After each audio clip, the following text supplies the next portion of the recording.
Jesús no se dejó llevar en ningún momento por inclinaciones políticas, no se unió a los celotes ni a los fanáticos políticos de entonces que querían, mediante la violencia, liberar a Israel de la opresión política romana. Jesús quiso la salvación y la libertad de todos los hombres y persiguió la regeneración fundamental del ser humano en la relación con su Creador. Por este motivo, su evangelio fue algo más que política, si bien es eminentemente político tanto para el individuo como para la comunidad. Ante todo, sin embargo, se debe separar la dimensión política de la religiosa, ya que así es como lo pidió Jesús con sus propias palabras: dad al César lo que es del César y a Dios lo que es de Dios. La diferenciación entre política y religión fue una separación difícil de comprender para el mundo antiguo y lo sigue siendo aún hoy para amplios sectores del mundo musulmán. Bueno, esta respuesta que da a la pregunta ¿es el cristianismo una religión política? Pues merecería la pena seguir un poco el hilo de la respuesta para ver que hay unos cuantos matices, ¿no? El primero, decir que claramente Jesús decepcionó, entre comillas, ¿no? Decepcionó a quienes esperaban de él que fuese un liberador político. Eh, Incluso, pues bueno, pues es posible que fuese el motivo último, bueno, o inmediato, mejor dicho, por el que Judas le entregó. Eh, bueno, pues existía una esperanza de que el Mesías no fuese el liberador de Israel. De hecho, cuando Jesús va a ascender a los cielos, pues de repente allí dice, es ahora cuando uno de sus discípulos dice, es ahora cuando vas a liberar a Israel de su opresión. Pero hombre, le decís eso a Jesús en el momento que va a ascender a los cielos, pero qué frustración, ¿no? En el sentido de decir, pero ¿hasta qué punto ha existido siempre una tendencia de la que Jesús huyó, que fue la de intentar utilizarle a Jesús para una liberación política?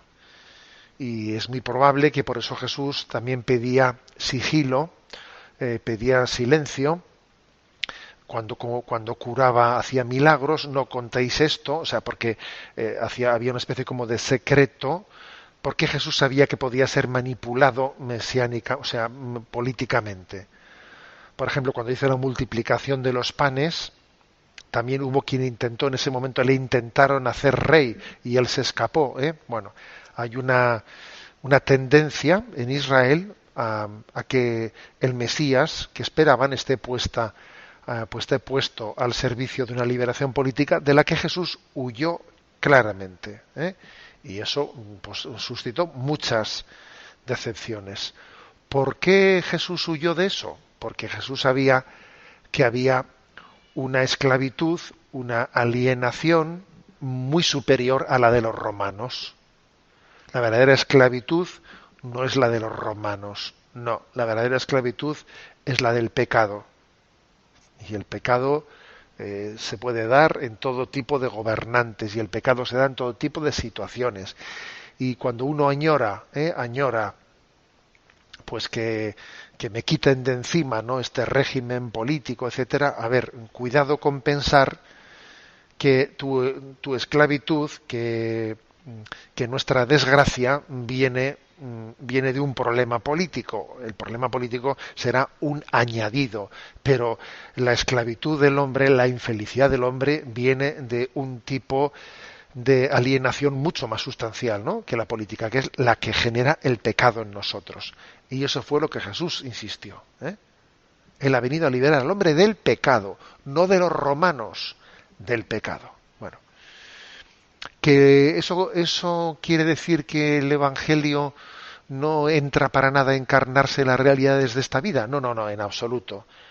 El Evangelio sí se encarna en las realidades de esta vida, y en ese sentido también dice aquí que el Evangelio también es eminentemente político. Si se entiende por político la encarnación en la vida, en ese sentido sí es político, o sea, sí impregna toda la vida social, la impregna, pero, como digo, no poniéndose al servicio de una visión política que siempre será parcial, muy parcial.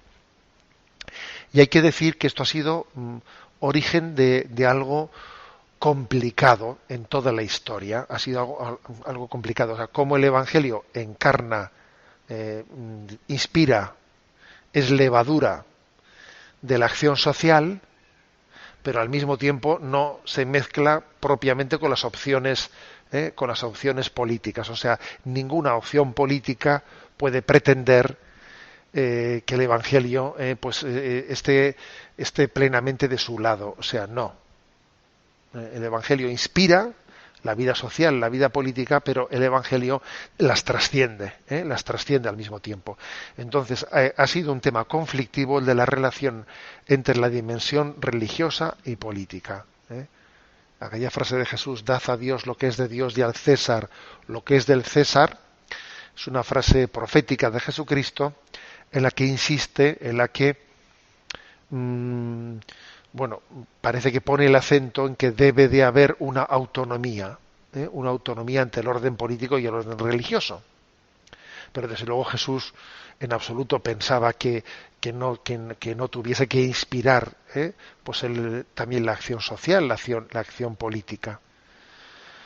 Bueno, y por último este punto del DOCAT, el 207, pone el dedo en la llaga en un tema delicado, y es que así como quizás con el paso de la historia, ¿no?, el cristianismo ha sido capaz de llegar a ese equilibrio, ¿no?, de ser inspirador desde la doctrina social de la Iglesia de la acción política, pero teniendo al mismo tiempo la debida autonomía.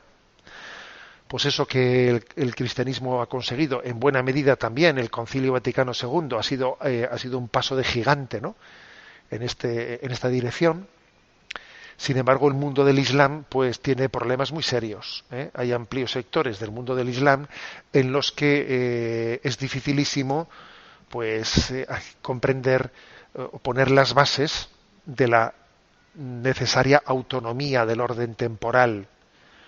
El mundo del Islam, es verdad que existen interpretaciones distintas del Islam, pero también hay que decir que el Corán no tiene los elementos que tiene el Evangelio para poder fundamentar adecuadamente la autonomía del orden temporal y de la vida religiosa.